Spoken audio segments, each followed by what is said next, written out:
Hi friends, welcome to my channel. ఈరోజు mutton కైమాతో చింతకాయ కర్రీని చేసి చూపిస్తానండి. ఈ కర్రీ చాలా టేస్టీగా ఉంటుంది అండ్ చాలా హెల్దీ కూడా.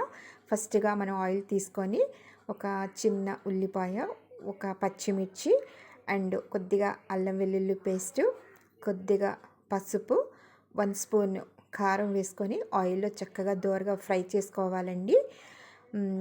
తర్వాత మనం ఉడకపెట్టుకున్న ఖైమాని అయితే మాత్రం యాడ్ చేయాలి. ఇది ఎట్లా ఉడకపెట్టుకోవాలంటే, ఒక ఉల్లిపాయ, 2 పచ్చిమిర్చి వేసి మనం కీమాని చక్కగా కుక్కర్లో పెట్టి ఉడకపెట్టుకున్న తర్వాత మనం యాడ్ చేయాలి. దానికి సరిపడా సాల్ట్ కూడా మనం యాడ్ చేసుకోవాలండి.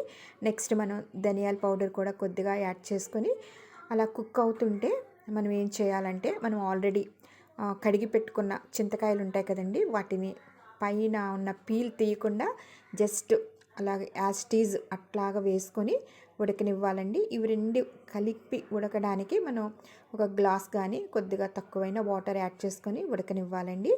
ఉడికిన తర్వాత మనం దీనికి కొద్దిగా గరం మసాలా యాడ్ చేసుకొని ఇట్లాగా కరివేపాకు, కొత్తిమీర కలిపి ఇంకొకసారి ఒక 5 మినిట్స్ కుక్ అయిన తర్వాత మనం వడ్డించుకోవడమేనండి. ఇది కర్రీస్లోకి కానీ పుల్కాస్లోకి చాలా బాగుంటుంది. Thank you.